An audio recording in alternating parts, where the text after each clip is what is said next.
Good afternoon, everyone. Hope you all had a great weekend. I want to start by addressing the devastation from the tragic flash floods in Texas. Moments ago, the Department of Homeland Security provided an update that 91 innocent souls have now perished. Everyone here at the White House, including the President of the United States, is praying for the victims' families and friends during this unimaginable time. President Trump swiftly signed a major disaster declaration for Kerr County, Texas, to ensure our heroic first responders have every resource they need in the relief and recovery efforts. Secretary of Homeland Security Kristi Noem traveled to Texas over the weekend, and the entire Trump administration is working hand in glove with state and local officials to provide every assistance available. The situation on the ground remains dangerous, and there could be additional public safety threats with potential incoming heavy rain, so we encourage everyone in the area to remain vigilant, listen to all warnings, and respond accordingly. Unfortunately, in the wake of this once-in-a-generation natural disaster, we have seen many falsehoods pushed by Democrats such as Senator Chuck Schumer and some members of the media. Blaming President Trump for these floods is a depraved lie, and it serves no purpose during this time of national mourning. Here are the facts. In the lead up to this tragic natural disaster, the National Weather Service did its job. Despite unprecedented rainfall, the National Weather Service executed timely and precise forecasts and warnings. On July 3rd, the National Weather Service office in Austin, San Antonio, Texas, conducted forecast briefings for emergency management in the morning and issued a flood watch in the early afternoon. Flash flood warnings were also issued on the night of July 3rd and in the early morning of July 4th, giving preliminary lead times of more than 3 hours before flash flooding conditions occurred. And the National Weather Service office in New Braunfels, which delivers forecasts for Austin, San Antonio, and the surrounding areas, had extra staff on duty during the storms, despite claims of the contrary. So to any person who has deliberately lied about these facts surrounding this catastrophic event, you should be deeply ashamed. At this time, the administration's focus will be giving the victims and their communities the support they deserve during these recovery efforts in this tragic time. May God bless the great people of Texas, especially the parents who have lost their children. President Trump loves you. We are praying for you, and he will be traveling to see you later this week. Moving along to some further scheduling announcements. Tonight, President Trump will host the Prime Minister of Israel, Benjamin Netanyahu, for dinner, where they will discuss the positive developments taking place in the Middle East region. Tomorrow, the President will host his 6th cabinet meeting of his second term. Many of you will be invited to cover that. And on Wednesday, the President will host leaders from 5 African nations for lunch in the state dining room. In other news, after the historic signing on the South Lawn of the White House on the 4th of July, President Trump's One Big Beautiful Bill is now the law of the land. Republicans in Congress met the once-in-a-generation moment and codified the Make America Great Again agenda into law. After this monumental achievement, no other president in modern history has worked harder and faster to fulfill their campaign promises than Donald Trump. The One Big Beautiful Bill will get the United States of America firing again on all cylinders. It's safe to say that over the past few weeks, the president has delivered on many, many wins. For the 4th month in a row, jobs numbers beat market expectations with nearly 150,000 good jobs created in the month of June. The American economy has now added nearly 700,000 jobs since January 2025, with American-born workers accounting for all job gains. President Trump drove illegal border crossings to another historic low in the month of June, and Border Patrol once again released 0 illegal aliens into our country. The Supreme Court stopped activist judges from imposing nationwide injunctions and cleared the way for President Trump to carry out his popular and common sense agenda. The University of Pennsylvania agreed to all of the Trump administration's demands and will now keep men out of women's sports. President Trump secured his trade deal with Vietnam, giving the United States total access to their markets. Because of President Trump's unleashing American energy dominance, gas prices are at 4-year lows. And when adjusted for inflation, gas prices are near the lowest levels we've seen in the last 20 years. NATO members agreed to raise defense spending to 5% of GDP, a foreign policy feat long thought impossible until President Trump made it happen. The Operation Midnight Hammer obliterated Iran's nuclear capabilities, taking out this imminent national security threat not just to the United States, but to the entire world.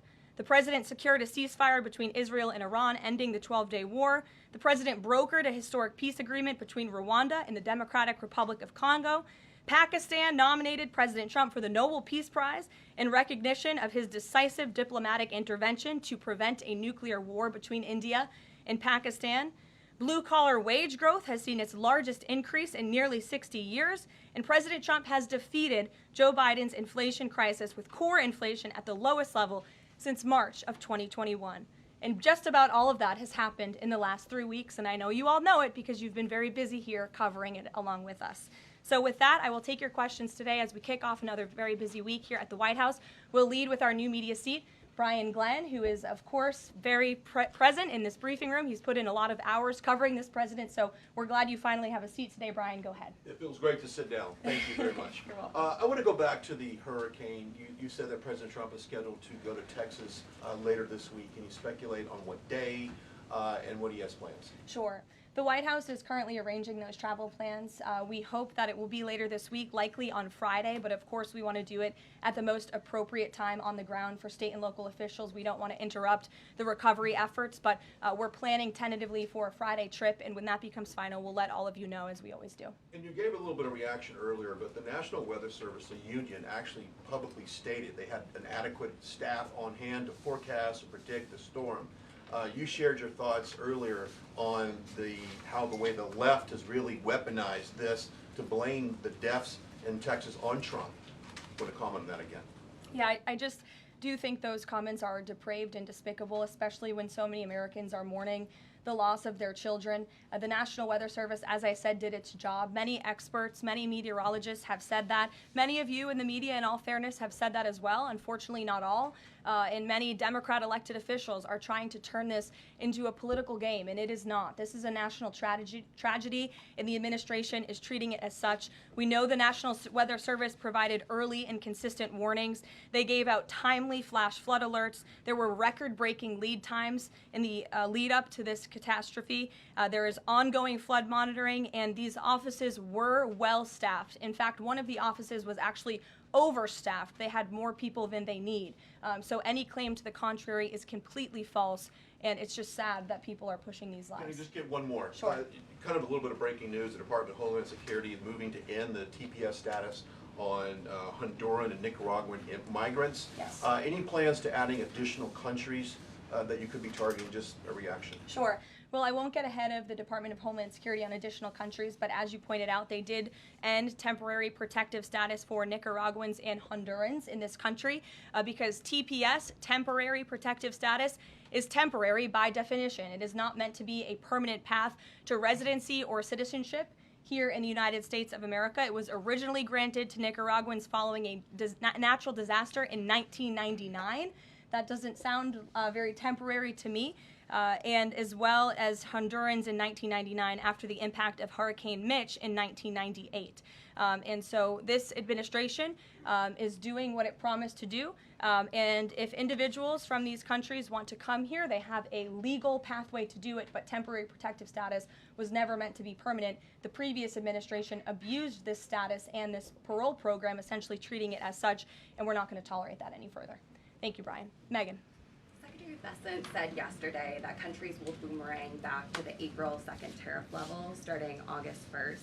Why did the president decide to have those tariffs not take effect Wednesday as originally scheduled? And then I was also wondering if you could share, obviously we saw the letters the president sent out on Japan and South Korea, but if any other major U.S. trading partners are getting letters today. Sure, yes, I can confirm. In fact, I have those letters. If you could get me the folder with the letters in them, Liz, they're right in the previous office.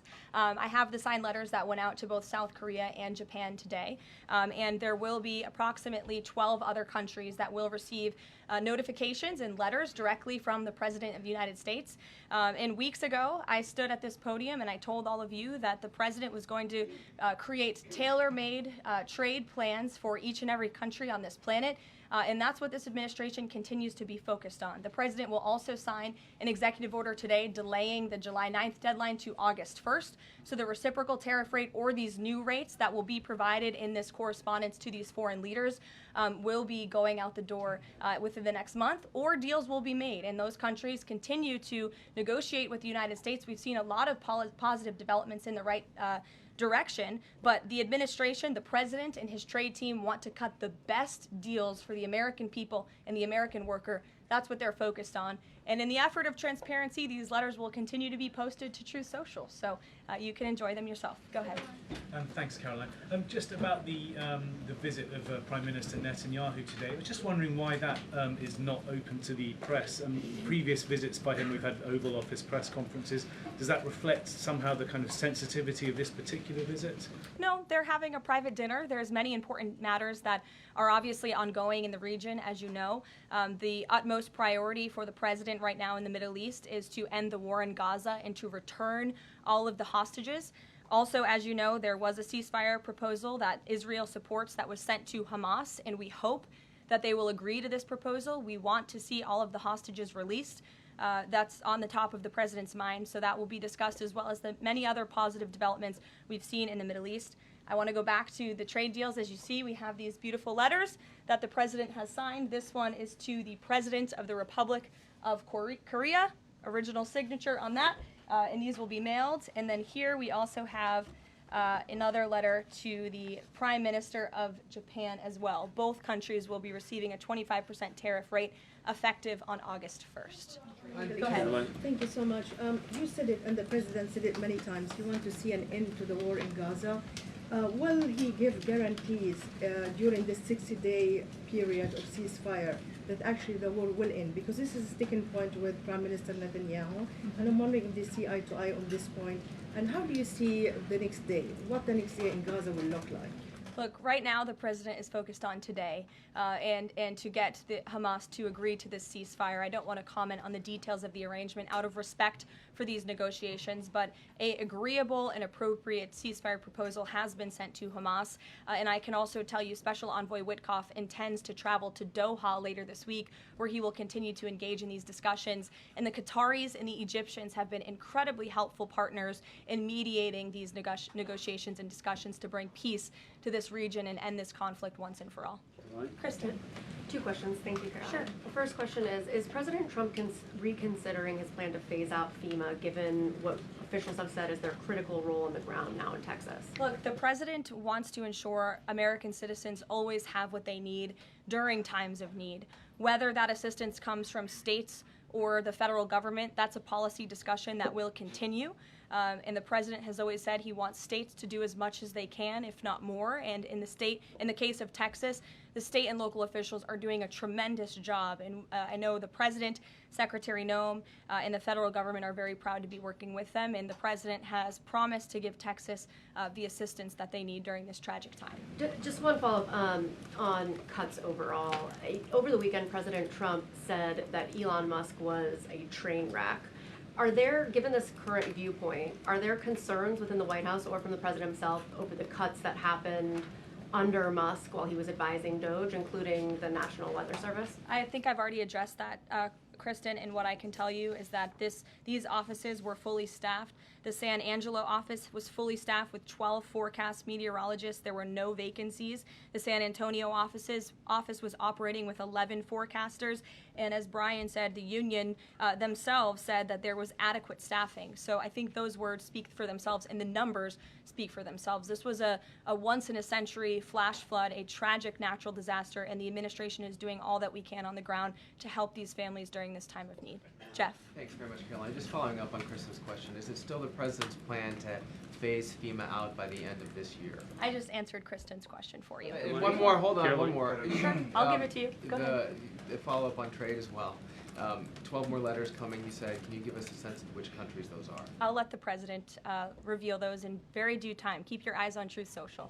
Michael, in the back. Thank you, Caroline. An armed shooter today was shot in McAllen Texas after opening fire on Border Patrol agents.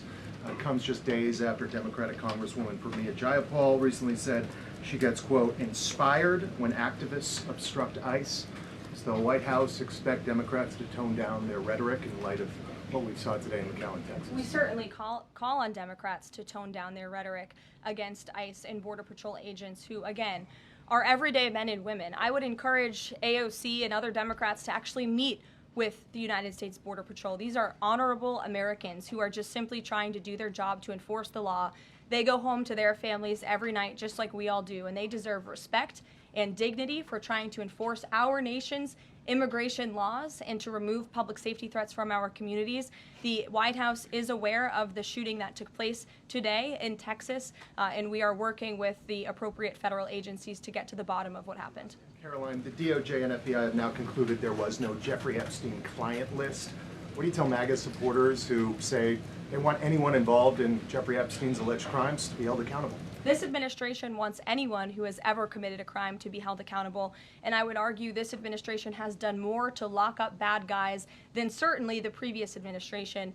And the Trump administration is committed to truth and to transparency. That's why the Attorney General and the FBI Director pledged at the President's direction to do an exhaustive review of all of the files related to Jeffrey Epstein's crimes and his death.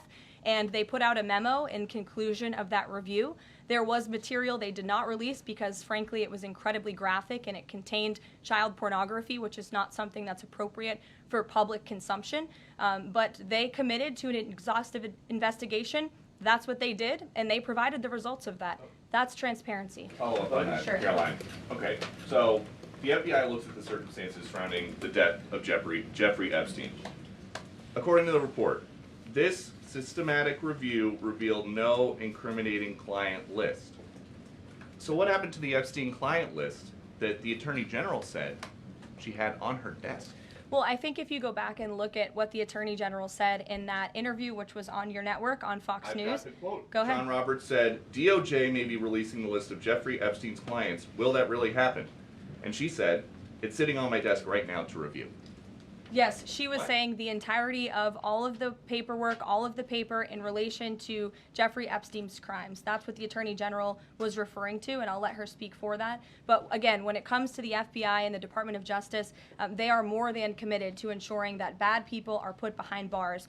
They have an operation going on right now called Summer Heat, which has our murder rate trending in the lowest direction in United States history. Their emphasis on violent crime and locking up violent criminals has led to the arrest of 14,000 violent criminals. That's a 62% increase from the same time period last year. So this Attorney General and the FBI Director are committed to putting bad people behind bars where they belong.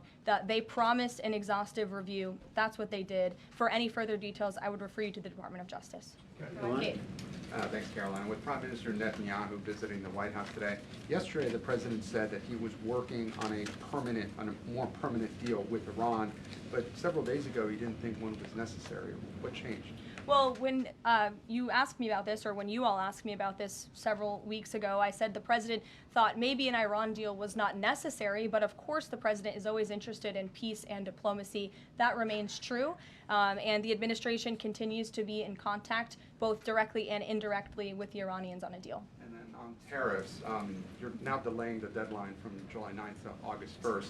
Is that an acknowledgement that perhaps the administration found it more difficult to negotiate these trade deals, or whatever happened to 90 deals in 90 days? No, it's an acknowledgement that this administration is doing what's best for the American worker, and we want the best deals possible for our workers, for our manufacturing base, for our middle class, and they are doing this deliberately and appropriately on behalf of our country's interests. Josh. A couple more on the tariffs. You said about 12 more letters. There were about 55 or so countries, including the EU as a bloc, that were facing this tariff increase. All of those, to understand me correctly, are now deferred to August 1st, right? Correct. And on the 12, what happens with the remaining, whatever it would be, 40-something? So just 12 today. There will be additional letters in the coming days. So all of them are going to get a letter at some point? Correct. Okay, and can you tell me why he decided to start with South Korea and Japan? Are they annoying him? It's the president's prerogative, and those are the countries he chose. And on the sectoral tariffs, it's our understanding that these continue to be a separate track. We're still waiting on a bunch of those. That's Can you right. give us any timing update on when he's going to move on, for instance, semiconductor tariffs and other things that are still in the hopper? I don't have a timing update, but for where they are in the process, I would defer you to the Department of Commerce. Should we expect deals finally as well? He announced this Vietnam deal. Are you close on any other countries? The president and the administration, yes, we are close. But again, the president wants to ensure these are the best deals possible. And I would add just one more thing on trade and tariffs to wrap it up. Look at the extensive work this president has put into cutting these good deals and doing what's right for the American worker. He is literally looking at the map and looking at every country on the planet and seeing where they are ripping off the American people, seeing where they have hollowed out our industrial base, seeing where our jobs have gone to other countries overseas because of their tariff policies, and he's trying to correct that. So this is decades of bad trade policy that has led to a deficit that is ravaging our country, that is ravaging our middle class, and the president is taking a very deliberate approach to correcting this wrong of many decades, of many past presidents. And so I think he should be commended for the time and the effort that he is putting into this. And the fact that he has announced a framework with China, a trade deal with the United Kingdom, a trade deal with Vietnam, and many others to come in just a matter of 6 months is truly historic, and it's a testament to this president and his trade team who are working around the clock to get this done. Sure, go ahead. Thank you so much, Caroline. Two questions on Iran. What's the permanent deal with Iran looks like for the president, and what issues related to Iran should it cover? And secondly, has the president seen the interview with Iranian president, which he says that the United States president, Mr. Trump, is capable enough to guide the regions toward a peace and a brighter future, and put Israel in its place, or it gets more into conflict? Has the president seen these comments, and what's his reaction to these comments? I'm not sure if he's seen those comments, but certainly I think it's true that the president is the right man for the job to move the direction, this region into the direction of peace and stability for the future. That's what he and his national security team are working on every day, and we've already seen historic achievements in that direction. Go ahead. In the back. Kelly, go ahead. Okay, great, thank Sure. you. And then in front of you. A couple questions for you. First, Y'all need name tag signs. First question on the flooding in Texas. Sure. I know there has been some concern about the timing of the alerts, knowing that they did go out, but the warnings coming out in the wee hours, so while many people were likely sleeping. Can you share just details what you know about why those warnings were sent while people were likely sleeping, and then what the administration is doing to ensure that these alerts come out sooner? Well, the alerts imminently were sent out before the flood when people were sleeping because the flood hit in the very early hours of the morning. So people were sleeping in the middle of the night when this flood came. That was an act of God. It's not the administration's fault that the flood hit when it did. But there were early and consistent warnings. And again, the National Weather Service did its job. On July 2nd, there were initial notices of potential weather and flooding risks were issued. On July 3rd, escalating warnings throughout the day with a flood watch issued at 1:18 p.m. And then later at 6:10 p.m. on July 3rd, the Weather Prediction Center warned of excessive rainfall and a high likelihood of flash flooding. At 6:22 p.m. July 3rd, National Weather Center issued a hydraulic warning highlighting considerable flooding risks, including in Caryville County. And then there were the timely flash flood alerts at 11:41 p.m., 1:14 a.m., and then another flash flood emergency warning issued at 4:03 a.m. just before the flood hit. So those were all of the warnings that went out to the affected area and region. Go ahead. One question on education funding Go for ahead. states Thank you and very much. I local appreciate it, districts. Caroline. Two questions for you related to the Prime Minister's visit today. Number one, there's a report circulating that the Gaza Humanitarian Foundation provided a proposal to the White House to build these so-called humanitarian transit areas inside and outside of Gaza. The GHF is insistent it has nothing to do with that proposal. Can you shed any light on whether the White House has received such a proposal, and if so, from whom? I'm unaware if a proposal from the Gaza Humanitarian Foundation was sent to the White House. I haven't seen it, but I can ask our National Security Council. And also a document circulating that the White House is prepared to lift the Foreign Terrorist Organization designation from HTS, the group of President al-Shara in Syria. Can you confirm that that's taking place? Again, I haven't heard that, or I'm not aware of that action taking place. As you know, we did lift particular sanctions on Syria, but we did leave them on for particular terrorist groups. If that has changed, we will, of course, let you know if there's a change in policy, but I'm unaware of one at this time. Sure, go ahead. Me? Hi, Caroline. Thank you. Ahead of You can go too, since you're so eager. ahead of the president's meeting with Prime Minister Netanyahu today, is there a scenario where Israel has made it clear that they will not bring an end to this war until Hamas is decimated? And the president just 5 months ago suggested a potential takeover of Gaza. Is there a situation where tonight the two men will change their posture, and in the scenario that Hamas turns over the remaining hostages, that the war could come to a permanent end, and that they will seek that under that scenario that they would essentially try to bring this war to a permanent end beyond just that 60-day ceasefire? Again, you're putting a hypothetical situation in the air, so I don't want to comment on that out of respect for these ongoing negotiations and discussions that are taking place. But as for the takeover of Gaza, I don't believe the president ever said that. I think he discussed a rebuilding of Gaza once this war is over. This has become an uninhabitable place for human beings, and the president has a big heart. He wants this to be a prosperous, safe part of the region where people and families can thrive, and there will be a need for a real rebuilding effort when the time comes. But right now we need to end this war, and we need to bring all of the hostages home. The president is adamant about that. The war tonight? Look, again, I will let the president speak for himself later if he decides to comment on the details of the agreement, but out of respect for the discussions, I won't do that from the podium. Go ahead. So Congressman Lawler and Gottheimer have introduced a bill in Congress, the Bunker Buster Act, that would allow the United States to sell B-2 bombers and bunker buster bombs to Israel. Is that something the president would support? Well, I don't know if the president's aware of the Bunker Buster Act, but I will ask him and see what his opinion on that is. I'm not sure. Right, thank you. Caroline, thank you, Caroline. Building off of the question earlier about the shooter in Texas who targeted ICE, Axios reported today, I believe, that Democrat lawmakers were saying their constituents are calling on them to be more violent when they go to ICE facilities, including, I believe, they want them to shed blood, and that they said that Democrat lawmakers should be willing to get shot themselves. Can you respond to that, and do you have concerns that any of these lawmakers might act on the wishes of their constituents? It's hard to believe anyone with morals in this country or decency would say such a thing. Obviously, the White House condemns that rhetoric, and we condemn violence of any kind. This administration is simply trying to enforce our laws, and we must be a nation of law and order. You cannot simply waltz across our border and live here illegally and expect to stay. We are going to enforce our nation's laws, and the men and women who are doing that are doing so in a respectful way. They are doing so within the confines of the law, and they are just trying to do their jobs. And we condemn any violence or any calls for violence of any kind against any American. Go ahead. Thank you, Caroline. I wanted to ask you if... I was not calling on you, but you can go ahead. It's fine. There's a lot of people in here today. President Trump Sure. already saw the letter that the Colombian president, Gustavo Petro, sent him apologizing for his comments a few weeks ago, suggesting that there was an involvement from the U.S. government in an alleged coup d'etat in Colombia. And Secretary Rubio recalled the U.S. Chargé d'Affaires in Colombia. Did President Trump saw that letter, and what do you think about the comments from President Petro suggesting that the U.S. has some kind of involvement in a coup? I'm not sure if the president has seen that letter, but I can check with him in the National Security Council. We will get you a response if you follow up with my team. We will find out for you. Sure, go ahead. Thank you, Caroline. Iris, go ahead. Thank you, Caroline. Thank you, Caroline. On two topics. I love how excited everyone is on Monday. Yes, Raquel, you can go after.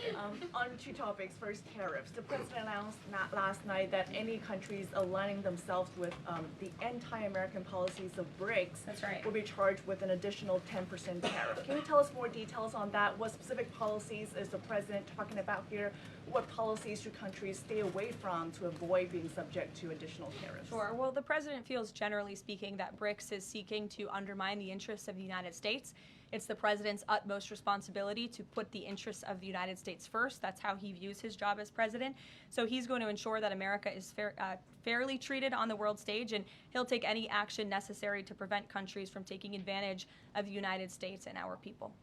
Raquel, go ahead. On illegal immigrants, orders our Tom Homan told us this morning that ICE will have to arrest 7,000 illegal immigrants every day for the remainder of this administration to just catch the ones that were let in during the last administration. I'm wondering what the new resources and manpower, of course, given by the Big Beautiful Bill, which of course opens the door for ICE to hire additional 10,000 agents and officers. What's the administration's expectations now for daily arrest numbers going forward in the upcoming months? Sure. I'll let the Secretary of Homeland Security and her department speak on what they're looking for in terms of daily numbers. What I can tell you is I receive the daily reports each morning, and ICE is out there doing the jobs that they swore an oath to do, and they are removing public safety threats from our communities every day, and our country is becoming a safer place because of their efforts. And the One Big Beautiful Bill that is now law will give significant resources to ICE and Border Patrol to continue the tremendous work that they are already doing. And I think every American who wants to live in a safe neighborhood should be grateful for their efforts. Thank you, Karoline, so much. Raquel, and then I can go to you. So much. And then you, Dr. Harper. Thank you, Karoline. It's a follow-up on the BRICS question. So does President Trump believe that the BRICS are getting stronger or trying to isolate the United States? And how close is he monitoring this summit that is taking place in Brazil right now? He's closely monitoring it, which is why he put out a statement himself. He does not perceive these countries as growing stronger. He just perceives them as trying to undermine the United States' interests, and that's not okay with him, no matter how strong or weak a country may be. Go ahead. Yes, go ahead. Yes. As promised, yes, go ahead. Thank you. Does Trump have a vision for post-war Gaza? You mentioned, he's talking about now the ceasefire, but does he support permanent or temporary Israeli presence in the Gaza Strip?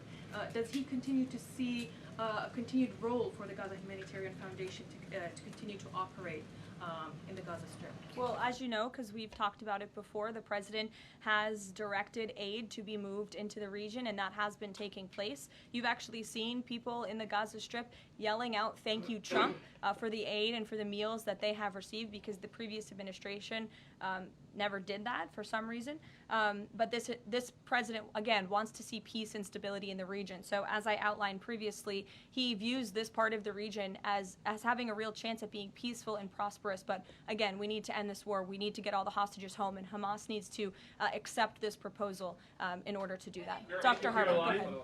I'm Dr. Anthony Harper with the Intermountain Christian Youth. Thank you for taking my questions. Given the nature of the Palestinian Authority, with their pay to slay, teaching Jew hatred to children, corrupt leaders, and no elections for 19 years, who does President Trump support to govern Area A and Area B to prevent Hamas from ruling? And what is President Trump's position on Israeli sovereignty? Sure. Well, the president believes Israel, of course, has a right to defend itself. As for the first part of your question, you're getting ahead, Dr. Harper. As I told you, the president wants Hamas to accept this proposal right now. He wants to see peace in this region, and he's committed to doing that. Sean.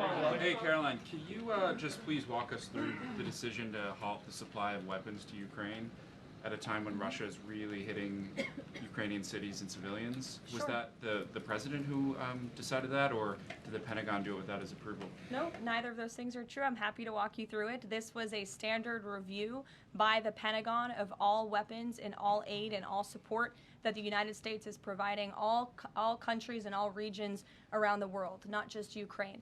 When the Secretary of Defense took office, he directed the Pentagon to conduct this review to ensure that everything that's going out the door aligns with America's interests. So it's a pause to review to ensure that everything the Pentagon is pushing out there is in the best interest of our military and our men and women in uniform. Fran. Two questions on Israel. You suggested that Hamas is the impediment currently to a ceasefire. So if not a ceasefire deal, then what does the president hope to achieve with tonight's dinner with the prime minister? Again, you guys are getting around to a lot of hypotheticals. I don't want to get ahead of the president, but there are many other issues to discuss with Prime Minister Netanyahu tonight related to the region and just the entire world. So this will be a dinner to talk about Operation Midnight Hammer, which was incredibly successful, to talk about peace in Gaza and ending that conflict, as well as many other topics of discussion in relation to Israel and the United States. Sure, go ahead. Thank you, Caroline. Given the fact, this is on the trade letters, given the fact that the president put into effect the tariffs on April 2nd and then put the pause into place, is the president at all concerned that these countries that are receiving the letters won't take them seriously because the deadline seems to have shifted already and may shift again? They will take the letters seriously because they have taken the president seriously. And that's why the president's phone, I can tell you, rings off the hook from world leaders all the time who are begging him to come to a deal. And this administration is working hard to ensure those deals are in the best interest of the American people. And this delay, again, is in the best interest of the American people. And you all will continue to see these letters released on the president's Truth Social. And we will see you all later. Thank you, guys. Thanks, Caroline.